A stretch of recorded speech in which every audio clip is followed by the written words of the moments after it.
The revelation. The Galactic Concordat's Grand Assembly Hall on Nueva Geneva Station had never been so silent. Admiral Elena Santos stood before the gathered representatives of 27 spacefaring civilizations, her weathered face illuminated by the holographic display behind her. The assembly had just witnessed something impossible, a human warship materializing from seemingly empty space, less than a kilometer from the station's defensive perimeter. Distinguished representatives, Santos began, her voice steady despite the tension. What you've just witnessed is the HSS Nightweaver, humanity's first Phantom-class vessel. For the past 30 years, while we've been trading our primitive fusion technology and basic antimatter containment systems, we've been perfecting something far more ambitious. The Pixelari delegate, Ambassador Zinvex, rose from his crystalline seat, his bioluminescent patterns flashing in agitation. This is an outrage. You violated every treaty of technological disclosure. The Concordat shoaled. Should what, Ambassador? Santos interrupted, allowing a slight smile. Sanction the very technology you didn't know existed. The Nightweaver has been observing Concordat space for 15 years. It's visited every major system, documented every classified shipyard, and analyzed every supposed secret installation. Not once was it detected. The revelation sent shockwaves through the assembly. The Martian representative's fur stood on end, while the synthetic collective's avatars flickered in what could only be interpreted as distress. But this isn't about superiority or threats, Santos continued, her tone softening. We're here because humanity has discovered something that threatens not just the Concordat, but all sentient life in the galaxy. 3 months ago, our deep space arrays detected quantum wake signatures consistent with artificial manipulation of spacetime on a massive scale. Something is coming. Something that's already devoured the dwarf galaxies in the local group. The holographic display shifted, showing the path of destruction across intergalactic space. Entire galaxies had gone dark, their stars seemingly wiped from existence. First Speaker Tulran of the Galactic Council leaned forward, their compound eyes reflecting the horrifying display. Why reveal this technology now, Admiral Santos?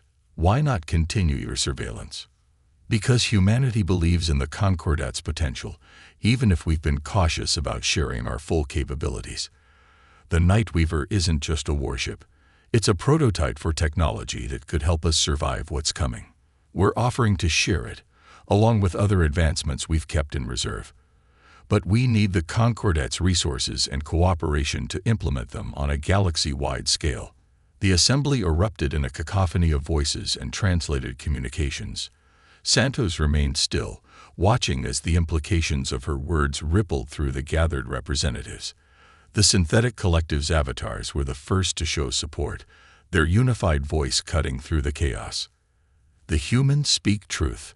Our predictive matrices have also detected anomalies. The threat is real. One by one, other representatives began to signal their agreement.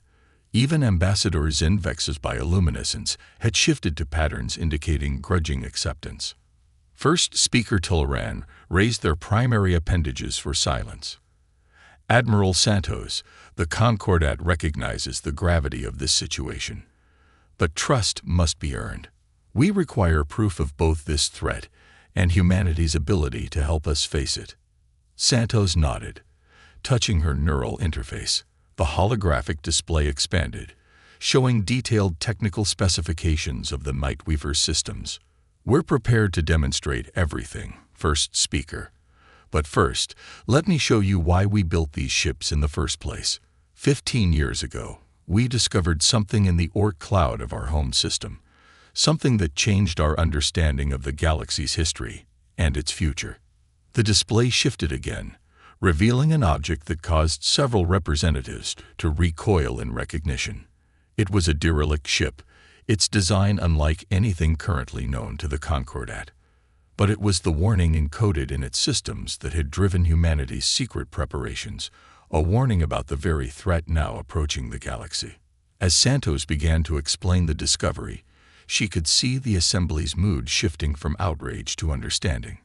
Humanity hadn't hidden their capabilities out of malice or distrust, but out of a deep-seated need to prepare for a threat they couldn't face alone. The revelation of the Nightweaver wasn't just about showing strength.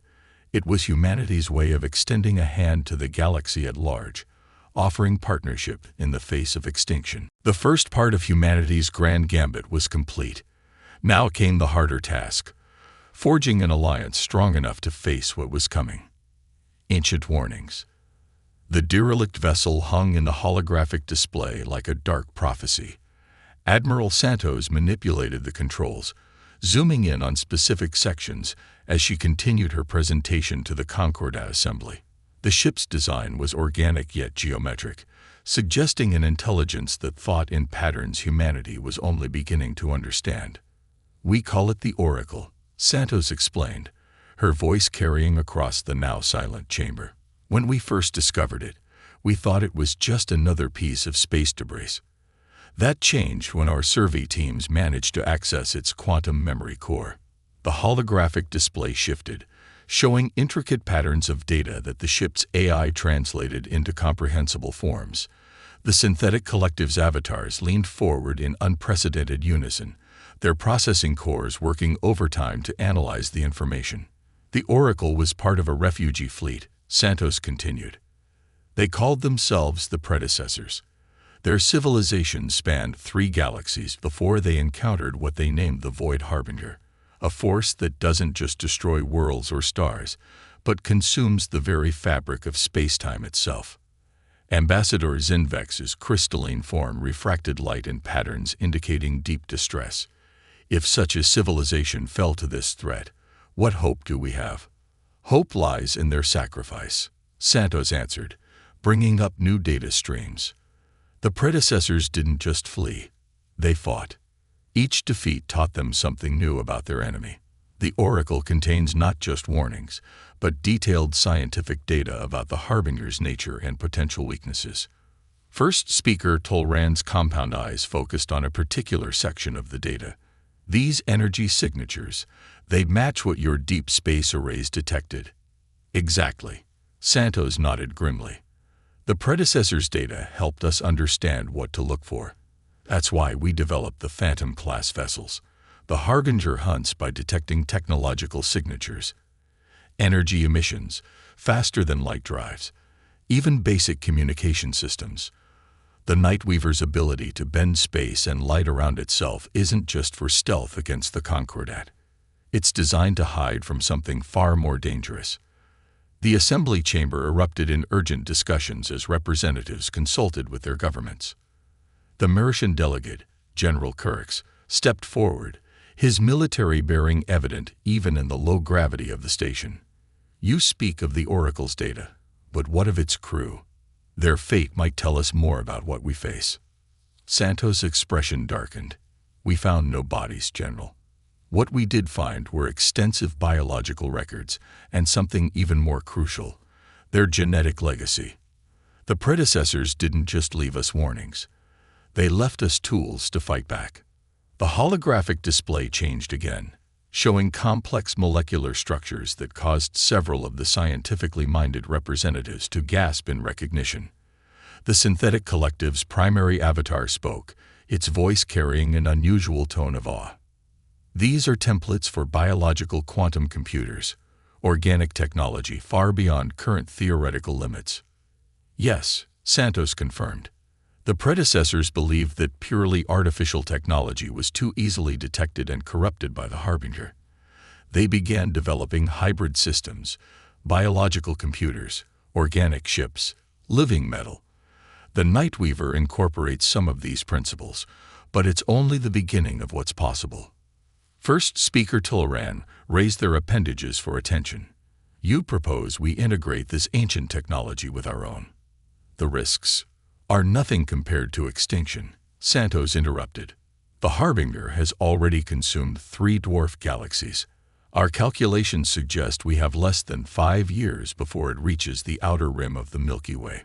The predecessor's technology, combined with the diverse technological bases of all Concordat species, might be our only chance." The assembly fell silent as the implications sank in. The synthetic collective's avatars were already processing simulations, while the organic representatives showed various signs of stress and consideration. Ambassador Zinvex's crystalline form pulsed with resigned acceptance. "How do you suggest we proceed, Admiral?" Santos straightened, her weathered face showing fierce determination. "We've prepared a facility in the Sol system, a joint research and development center where scientists from all Concordat species can work together to adapt and improve upon the predecessor's legacy. But we'll need more than just technology. We need to reorganize our military forces, establish new protocols, and most importantly, trust each other. And if we refuse?" The question came from a previously silent representative of the Helios Consortium, their energy form flickering with skepticism. "Then humanity will fight alone," Santos replied quietly. "We'll do what we can to protect as many as we can. But against something that devours galaxies, a divided defense is no defense at all." The assembly chamber hummed with tension as representatives began signaling their governments. The future of the galaxy would be decided not just by the threat they faced, but by their ability to overcome centuries of distrust and competition. As the deliberations began in earnest, Santos received a priority message through her neural interface. The Nightweaver's long-range sensors had detected something troubling. The Harbinger's quantum wake signatures had changed. It was accelerating. They had less time than they thought. The Alliance test. 3 months after the revelation at Nueva Geneva Station, the Sol Joint Development Facility buzzed with activity. Orbiting in the space between Earth and Mars, the massive structure represented the first true collaboration between all Concordat species. Admiral Santos stood at the facility's primary observation deck, watching as another Paxillary research vessel docked with perfect precision. "The integration of biological quantum systems is proceeding faster than projected," reported Dr. Yuki Chen, humanity's lead scientist on the project. Her holographic avatar shimmered beside Santos, representing her consciousness as she worked directly through the facility's neural interface systems. The synthetic collective's processing capabilities, combined with Paxillary crystalline storage matrices, have improved efficiency by 300%. Santos nodded, but her attention was drawn to the tactical display showing the latest deep space sensor data. "What about the defensive systems?" The Harbinger. A station-wide alert cut through their conversation. Red warning lights pulsed as first speaker, Tolran's voice echoed through the facility. "Priority alert. Quantum wake signatures detected in the outer rim. All research teams to secure stations. Defense fleet to battle positions." Santos was already moving, her neural interface connecting her to the Nightweaver's command systems. The massive ship decloaked near the facility, its dark hull seeming to drink in the light of the sun.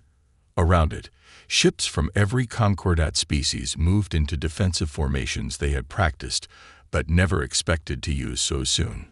"All stations, this is Admiral Santos. The Harbinger's advance force has arrived ahead of schedule. This is what we've prepared for. Implement Protocol Shadowfall." Throughout the facility, research teams began transmitting their data through quantum-encrypted channels to backup locations throughout the galaxy. The synthetic collective's avatars coordinated the evacuation of non-essential personnel, while military vessels moved to protect the facility's critical sections. "First contact in 30 minutes, reported General Kirks from his flagship. The Mercian battle fleet had been integrated with human stealth technology, their ships now capable of the same phantom-like disappearance as the Nightweaver. Santos watched as the tactical display showed the approaching threat. The Harbinger's advanced scouts were unlike anything they had expected. Geometric shapes that seemed to fold through dimensions that shouldn't exist, leaving trails of disturbed spacetime in their wake. "They're scanning," Dr. Chen's avatar reported, her form flickering as she processed massive amounts of data. The predecessor's records were right. They're looking for standard energy signatures, conventional drive systems. "Then let's show them something unconventional," Santos replied. "Execute Operation False Echo." Throughout the system, Automated beacons activated, creating a sophisticated web of false signals and phantom energy signatures. The Harbinger scouts moved to investigate, their otherworldly forms distorting as they attempted to analyze the deceptions. Defense Fleet, maintain stealth protocols, Santos ordered. Let them focus on the decoys. Dr. Chen, status of the prototype. The bioquantum cannon is at 80% integration. We need 10 more minutes. Those 10 minutes felt like an eternity as the Harbinger scouts investigated the false signals. Santos watched through the Nightweaver's advanced sensors as the geometric entities attempted to consume the decoy energy signatures, only to find nothing substantial to devour. They're confused, Ambassador Zinvex observed from his position in the facility's command center. His crystalline form pulsed with nervous energy. Their behavior patterns don't match any recorded encounters from the predecessor's data, because the predecessors never tried to deceive them, Santos replied. They fought force with force. We're fighting them with shadows and mirrors. Bioquantum cannon at full charge, Dr. Chen announced. Target solutions plotted for all scout vessels. Santos took a deep breath. This would be humanity's first real test against the Harbinger's forces, and the first test of the alliance they had forged. All ships synchronize firing solutions with the facility. On my mark. The Harbinger scouts suddenly shifted, their geometric forms twisting as they detected something new. They had realized the deception. Now, Santos commanded. The bioquantum cannon fired, its beam appearing more like a ripple in reality than a conventional weapon. Simultaneously, the hidden fleet decloaked for a fraction of a second, each ship firing weapons modified with predecessor technology. The combined attack struck the Harbinger scouts before they could react, their dimensional forms collapsing in on themselves. But the victory was short-lived. As the scouts were destroyed, their remains released a pulse of quantum energy that rippled through space. They got a signal out, Dr. Chen reported grimly. The main force knows we're here, and what we can do. Santos nodded, already adapting their strategy. Then we've lost the element of surprise. But we've gained something more valuable, proof that they can be heard. All ships, return to stealth protocols. Dr. Chen, begin Phase 2 modifications. We've bought ourselves some time, but the real battle is just beginning. Throughout the facility, the various species representatives watched the tactical replay of the brief engagement.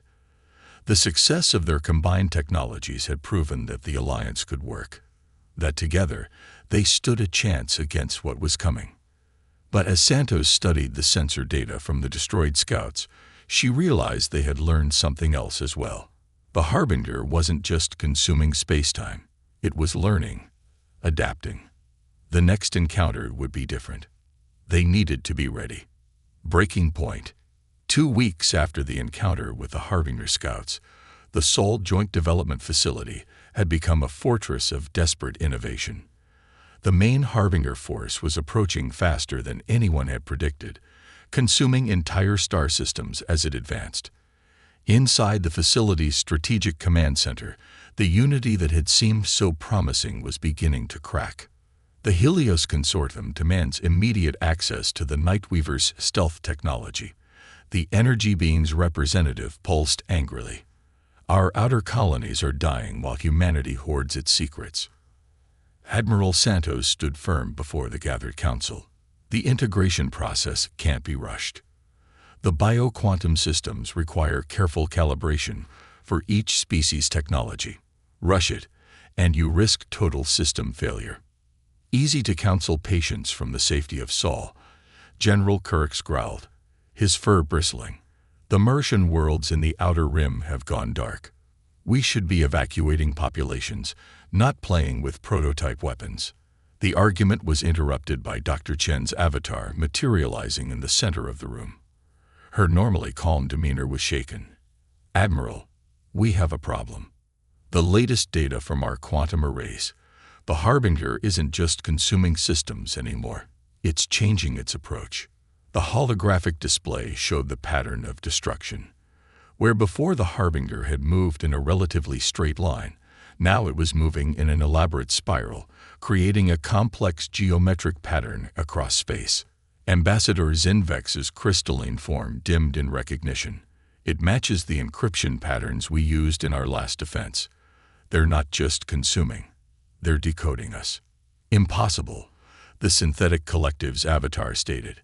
The quantum encryption was based on biological patterns, no purely technological system cooled.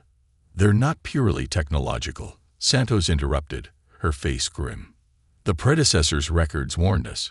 The Harbinger adapts, incorporates what it consumes. Each victory teaches it something new about us. The revelation sent shockwaves through the Council. The Helios representative's energy form flickered erratically. Then we are doomed. No defense will hold. No single defense, Dr. Chen corrected. Her avatar manipulated the display, showing a new simulation. But what if we stop trying to hide? What if we make ourselves the most obvious target in the galaxy? Santos studied the simulation, understanding dawning in her eyes. A trap, using everything we know they've learned about us. Precisely. They've adapted to our stealth technology, our bio-quantum weapons, so let's give them exactly what they expect, on a massive scale. The Council erupted in arguments. The synthetic collective's avatars ran countless simulations while organic representatives debated the risks. Through it all, Santos watched the display showing the Harbinger's advance. They had maybe 3 days before it reached the inner systems. Enough. Her voice cut through the chaos. We're facing extinction. Every moment we waste fighting among ourselves is a moment the Harbinger uses to adapt further. Dr. Chen's plan is risky, yes, but it's better than watching everything we know get devoured while we argue. General Curex's ears flattened against his skull.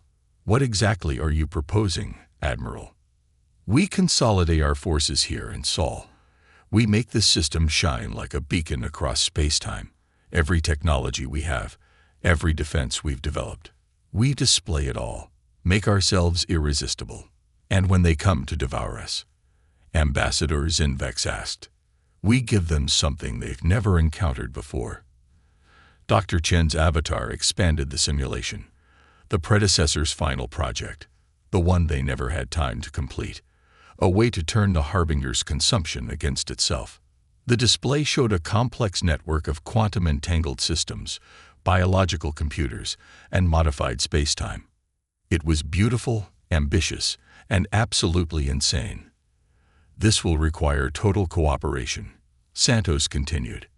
Every species, every ship, every piece of technology working in perfect synchronization. One mistake, and we lose everything. The council chamber fell silent as the implications sank in. The Harbinger had driven the predecessors to extinction despite their advanced technology. Now their descendants were proposing to succeed where their ancestors had failed. First speaker Tolran's compound eyes reflected the holographic display. Even if we succeed, the casualties will be catastrophic. We would be sacrificing billions to save trillions. I know, Santos replied quietly. That's why every species must decide for themselves. We can't force anyone to participate. One by one, the representatives began signaling their decisions. The synthetic collective was first, their avatars unified in purpose. The Mercian followed, General Kurek's understanding that a warrior's death was preferable to slow extinction. The Pexillary crystals pulsed with determined light, and even the Helios Consortium's representative stabilized their energy form in agreement. As the council dispersed to begin preparations, Dr. Chen's avatar approached Santos privately. Admiral, there's something I haven't told the others. The quantum calculations, they suggest this plan has only a 12% chance of success. Santos smiled grimly. Then we'll make those 12 percentage points count. Humanity's greatest strength has always been doing the impossible when our backs are against the wall. Now we'll see if we can teach that trait to the rest of the galaxy. The next 3 days would determine whether their desperate gambit would save civilization or become its epitaph. Humanity's gambit. The Sol system blazed with energy. Every ship, station, and satellite had been modified to emit maximum power signatures. The joint development facility pulsed with concentrated quantum emissions, while the combined fleet of all Concordat species arranged themselves in a complex geometric pattern around Earth. At the center of it all, the Nightweaver hung in space, its stealth systems reversed to act as a quantum amplifier. Admiral Santos stood on the facility's command deck, watching as the final preparations were completed. Dr. Chen's avatar worked tirelessly, coordinating the vast network of bioquantum systems that would either save or doom them all. "The Harbinger has changed course," reported General Kirks from his flagship. "They're coming straight for us. All outer system sensors are going dark." "Right into our trap," Ambassador Zinvex observed, his crystalline form vibrating with tension. "Or right into our grave." The tactical display showed the Harbinger's approach. It was no longer trying to hide its nature, a vast, geometric storm of twisted spacetime, consuming everything in its path. The outer planets of the solar system began to distort as it drew closer, reality itself buckling under its influence. "All ships, maintain formation," Santos commanded. "Remember your positions. Timing must be perfect." She turned to Dr. Chen's avatar. "Status of the quantum web: 98% synchronized. The biological components are adapting faster than expected. The predecessor's design it's almost like it was made for this moment." The synthetic collective's avatars suddenly flickered in alarm. "Alert! The Harbinger's consumption pattern has changed. It's not just devouring space-time anymore, it's rewriting it." Through the facility's viewports, they could see it now. Jupiter's massive form wasn't simply being consumed, it was being unmade, its very history being erased from reality. The quantum sensors showed timeline fractures spreading throughout the system. "They've evolved beyond what the predecessors faced," Santos realized. "All this time, we thought we were laying a trap. But what if we're playing right into their true nature?" "Too late to change course now," Dr. Chen replied grimly. "The quantum web is fully charged. If we're going to act, it has to be soon." The Harbinger's advance reached Mars, the red planet dissolving into quantum foam. The combined fleet held position, every ship linked through the modified predecessor technology. The fate of the galaxy would be decided in the next few minutes. "What if," Santos started, a desperate idea forming. "What if that's exactly what we need? Dr. Chen, can we modify the quantum web to absorb the timeline fractures?" The avatar's eyes widened as she ran the calculations. Yes. Instead of trying to contain or redirect the Harbinger's consumption, we let it start the process. The quantum web can use the timeline distortions as additional power. "All ships, prepare for temporal shield activation," Santos broadcasted. "When I give the word, engage your modified drives at full power. We're not just fighting in space anymore, we're fighting through time itself." The Harbinger reached the asteroid belt, its geometric form now visible to the naked eye. Reality rippled around it like heat waves off hot pavement, the laws of physics breaking down in its presence.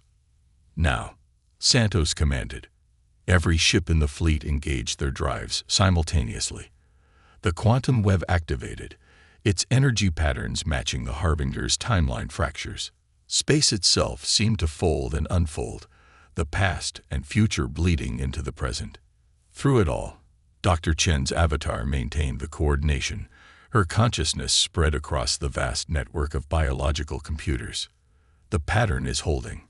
The Harbinger's consumption is being redirected through the quantum web." Santos watched as the impossible happened. The Harbinger's geometric form began to distort, its own space-time manipulation techniques being turned against it. The timeline fractures it had created were being drawn into a complex loop, feeding back into themselves. "It's working," Ambassador Zinvex exclaimed. "The quantum readings." The ambassador's words were cut short as reality itself seemed to shudder.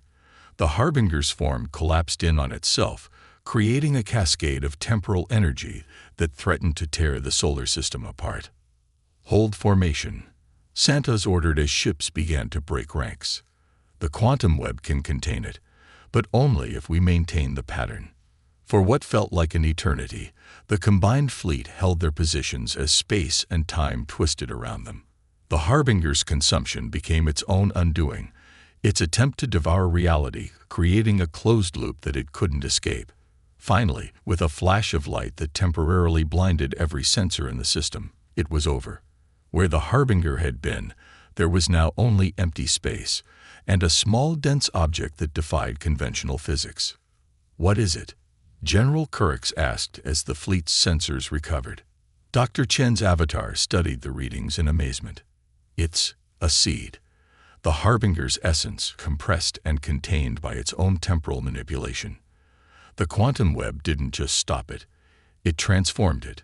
Santos stared at the tactical display, hardly daring to believe they had succeeded. "Can it threaten us again?" "No," Dr. Chen replied. "But it might be the key to understanding everything. The predecessors weren't just fighting the Harbinger, they were trying to change it. We just finished what they started." As the fleet began recovery operations, Santos received status reports from across the galaxy.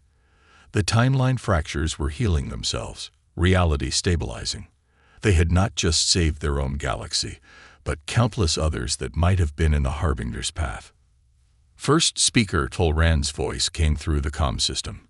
"Admiral Santos, the Concordat Council is convening an emergency session. Your presence is requested, as is Earth's application for full membership." Santos smiled, watching as ships from every species worked together to secure the contained Harbinger seed. Humanity had proven itself not just through technology or military might, but through its ability to unite the galaxy when it mattered most. "Send them our response," she replied. "But first, let's make sure we understand exactly what we've created here today. Something tells me this isn't the end of our story, it's just the beginning of a much bigger one." The seed pulsed with quantum energy, a reminder that in facing extinction, they had instead found transformation. The galaxy would never be the same, and that was exactly what humanity had been working toward all along. The end.